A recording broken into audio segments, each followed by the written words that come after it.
আসসালামু আলাইকুম। Web design tutorial সিরিজের আরও একটি নতুন পর্বে আপনাকে স্বাগত জানাচ্ছি।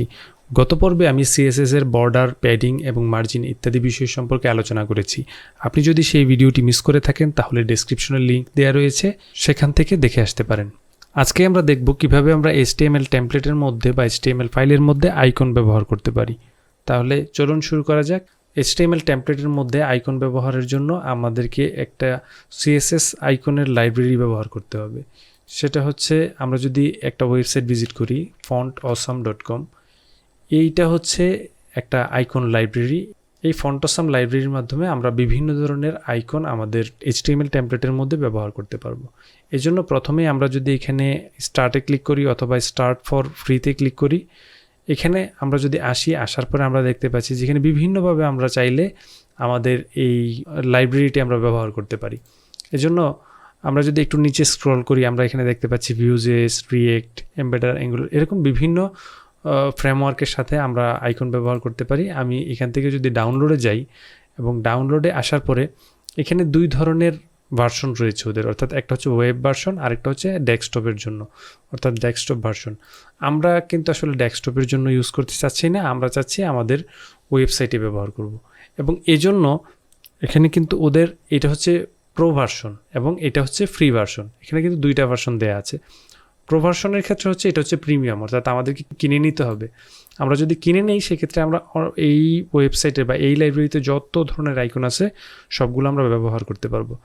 আর আমরা যদি এখানে ফ্রি ভার্সনটা ইউজ করি সেক্ষেত্রে আমাদেরকে কি করতে হবে, যে নির্দিষ্ট কিছু আইকন আছে, অর্থাৎ যে আইকনগুলো ফ্রি সেই আইকনগুলোই আমরা এখানে ব্যবহার করতে পারবো। আপাতত যেহেতু আমরা বিগিনার লেভেলে আছি সেক্ষেত্রে আমি ফ্রি ফর ওয়েব এই বাটনে ক্লিক করছি এবং আমার কিন্তু এখানে ফাইলটি ডাউনলোড হওয়া শুরু করেছে। অর্থাৎ এখান থেকে একটি জিপ ফাইল ডাউনলোড করব আমরা, এবং এই জিপ ফাইল ডাউনলোড করার পরে আমাদেরকে আমাদের যে ফোল্ডার রয়েছে, অর্থাৎ প্রজেক্ট ফোল্ডার, আমি এখানে ডি ড্রাইভের মধ্যে ওয়েব ডিজাইন নামে ফোল্ডারে কাজ করছি, এখানে চলে আসব। এবং এখানে চলে আসার পরে আমরা যদি এখানে এই যে জিপ ফাইলটাকে ওপেন করি, জিপ ফাইলটাকে ওপেন করার পরে আমরা একটা ফোল্ডার পাবো এবং এই ফোল্ডারের মধ্যে অনেক ধরনের ফাইল রয়েছে, যেমন CSS, JS, লেস, SCSS, এই যে বিভিন্ন রকমের ফাইল রয়েছে। এখান থেকে মূলত আমাদের যে প্রধান একটা ফোল্ডার সেটা হচ্ছে ওয়েব ফন্টস। আমরা যেহেতু CSS এর মাধ্যমে ব্যবহার করব, এই জন্য ওয়েব ফন্টস যে ফোল্ডারটি আছে সেই ফোল্ডারটি আমি এখানে নিয়ে নিলাম। পাশাপাশি আমাদের এখান থেকে একটা লাইব্রেরি ফাইল লাগবে, সেটা হচ্ছে CSS ফাইল। যেহেতু আমরা CSS ব্যবহার করছি এর জন্য আমরা CSS এর মধ্যে থেকে এখান থেকে আমরা যদি all.min.css এই ফাইলটা নিই, অর্থাৎ অল বলতে আমরা যে ফ্রি যে লাইব্রেরিটা আছে, অর্থাৎ ফ্রি যে আইকনগুলো আছে সেই আইকনগুলোর ব্যবহার করতে চাচ্ছি। এজন্য আমি অল যে ফাইলটি রয়েছে সেই অল ফাইলটি নিয়ে নিলাম।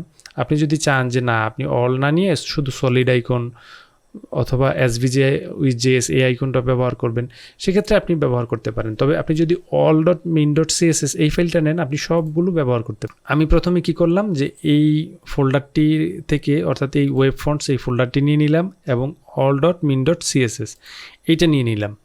নিয়ে নেওয়ার পর এখন আপনি যদি এখানে লক্ষ্য করেন যে আমাদের এই যে ফোল্ডারটি ছিল, এই ফোল্ডারের মধ্যে ওয়েব ফন্টস ছিল এবং CSS ফোল্ডারের ভিতরে আমার all.min.css এটা ছিল। কিন্তু আমরা যে এখানে রেখেছি, রাখার সময় কিন্তু আমরা all.min.css এই ফাইলটি ওয়েব ফন্টস এই ফোল্ডারের মধ্যেই রেখেছি, অর্থাৎ এই যে ওয়েব ডিজাইন ফোল্ডারের একই ডিরেক্টরিতে কিন্তু আমরা এই ফোল্ডারটি এবং ফাইলটি একই ডিরেক্টরিতে রেখেছি। বাট এখানে কিন্তু একই ডিরেক্টরিতে ছিল না। এখানে ওয়েব ফন্টস যে ফোল্ডারটি এটি এক ডিরেক্টরিতে ছিল এবং তার মধ্যে CSS নামে ফোল্ডারের ভিতরে কিন্তু আমার এই অল ফাইলটি ছিল। এখন আমাদেরকে কি করতে হবে, একটা নতুন করে ফোল্ডার ক্রিয়েট করতে হবে এবং ফোল্ডারের নাম দিতে হবে CSS, এবং CSS ফোল্ডারের মধ্যে আমরা এই ফাইলটি রেখে দিব। এতে করে কি হবে, আমরা যখন এখান থেকে ফাইলটা লিঙ্ক করব তখন অটোমেটিক্যালি সে ওয়েব ফন্টসের যে ফন্টগুলো সেগুলো পেয়ে যাবে। এখন আমি যদি আমার এই যে HTML ফাইলের মধ্যে আরেকটা ফাইল লিঙ্ক করি, অর্থাৎ এই যে CSS ফাইলটি আমি নিয়েছি, সেই CSS ফাইলটি যদি লিঙ্ক করতে চাই, যেহেতু আমি CSS নামে একটা ফোল্ডার ক্রিয়েট করেছি, তার ভিতরে all.min.css এই নামে একটা ফাইল রেখেছি। অর্থাৎ আমি যদি দেখি যেখানে CSS ফোল্ডারের ভিতরে all.min.css এই নামে ফাইলটা নিয়েছি, এখন যদি আমি একটু আমার এখানে রিলোড দিই, অর্থাৎ আমার এই যে index.html ফাইলটি রয়েছে এটা যদি একটু ব্রাউজারে ওপেন করি এবং ওপেন করার পরে আমি কিন্তু ব্ল্যাঙ্ক দেখতে পাচ্ছি। কারণ কি? কারণ হচ্ছে আমি এখনও কিন্তু ফন্ট বা আইকন ব্যবহার করি নেই। এবং আইকন ব্যবহার করার জন্য আমরা যদি এখানে উপরে যে নেভিগেশন রয়েছে এখান থেকে যদি আইকনসে ক্লিক করি তাহলে আমাদেরকে কিন্তু বিভিন্ন আইকনগুলো দেখাবে। এখন এখান থেকে আপনি যদি সার্চ করেন যে কোনো কিছু লিখে, সাপোজ আমি চাচ্ছি যে ফেসবুকের আইকনটা আমি ব্যবহার করবো, এই জন্য ফেসবুক লিখলাম, দেন এন্টার দিলাম এবং ফেসবুক লিখে এন্টার দেওয়ার পরে কিন্তু এখানে যে ফেসবুকের বিভিন্ন আইকন কিন্তু এখানে চলে এসেছে। আমি যদি এই প্রথম আইকনটি ব্যবহার করতে চাই এই জন্য প্রথম আইকনে ক্লিক করলাম। ক্লিক করার পরে এখানে বিভিন্ন ভার্সন রয়েছে, ভার্সন বলতে বিভিন্ন টাইপের আইকন রয়েছে। যেমন আমরা HTML এর জন্য এই লেখাটা ব্যবহার করব, এখানে ক্লিক করলে আমার লেখাটা কপি হয়ে যাবে, অর্থাৎ এই কোডটা কপি হয়ে যাবে। আমি যদি রিয়েক্টের জন্য ইউজ করতে চাই তাহলে এইভাবে করব, ভিউজেস এর জন্য এভাবে করব। এছাড়া আপনি চাইলে ইউনিকোড টাইপেও ইউজ করতে পারেন, গ্রাফ টাইপে ইউজ করতে পারেন। আমি যেহেতু HTML ব্যবহার করব এই জন্য HTML থেকে আমি এই কোডের উপর ক্লিক করলাম, আমার লেখাটি কিন্তু কপি হয়ে গিয়েছে।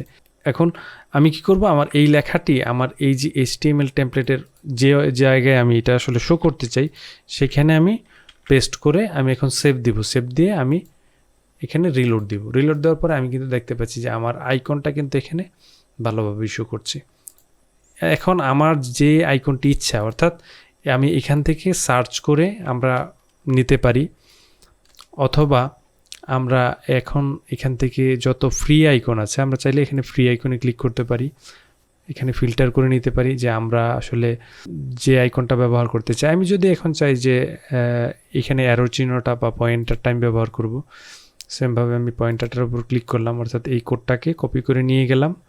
কপি করে নিয়ে পাশাপাশি এটার পাশাপাশি আমি ওই পয়েন্টারটাকে পেস্ট করে দিলাম এবং এখানে যদি আমরা এখন রিলোড দিই আমরা দেখতে পাচ্ছি পয়েন্টারটাও চলে এসেছে। অর্থাৎ এইভাবেই আপনি আপনার যে HTML টেমপ্লেট আছে এই টেমপ্লেটের মধ্যে বিভিন্ন যে আইকন আছে সেগুলো ব্যবহার করতে পারেন। এছাড়া আপনি যদি চান যে না আমি আসলে এই CSS ফাইল ব্যবহার করব না, CSS ফাইল ছাড়া আপনি অন্য কোনোভাবেও এই আইকনগুলো ব্যবহার করতে পারেন। সেটা কিভাবে? সেটা হচ্ছে আপনি CDN এর মাধ্যমে একটা ফাইলকে লিঙ্ক করে আপনি ব্যবহার করতে পারেন। তবে সেক্ষেত্রে একটা সমস্যা হলো আপনার এই ওয়েবসাইটটি বা এই টেমপ্লেটটি যখন ইন্টারনেট ছাড়া ব্যবহার করা হবে সেক্ষেত্রে কিন্তু আপনার আইকনগুলো শো হবে না। অর্থাৎ আপনি যখন এই টেমপ্লেটটি কাউকে দিবেন তার কম্পিউটারে যদি ইন্টারনেট কানেকশন না থাকে তখন আইকনগুলো শো করবে না। এজন্য সবচেয়ে বেস্ট ওয়ে হচ্ছে এইভাবে আমি যেভাবে দেখালাম, ডাউনলোড করে আমরা যদি ব্যবহার করি সেক্ষেত্রে ইন্টারনেট না থাকলেও কিন্তু আইকনগুলো শো করবে। আশা করি আপনারা আপনাদের HTML টেমপ্লেটের মধ্যে ফন্টওসম কীভাবে ব্যবহার করতে হয় সেই বিষয়টা শিখে গেলেন এবং আপনাদের টেমপ্লেটগুলোতে আপনারা ফন্টওসম ব্যবহার করতে পারবেন। পরবর্তী ভিডিওতে আমি নতুন কোনো একটা বিষয় নিয়ে আপনাদের সাথে আলোচনা করব। সেই পর্যন্ত সবাই ভালো থাকবেন, সুস্থ থাকবেন। আল্লাহ হাফিজ।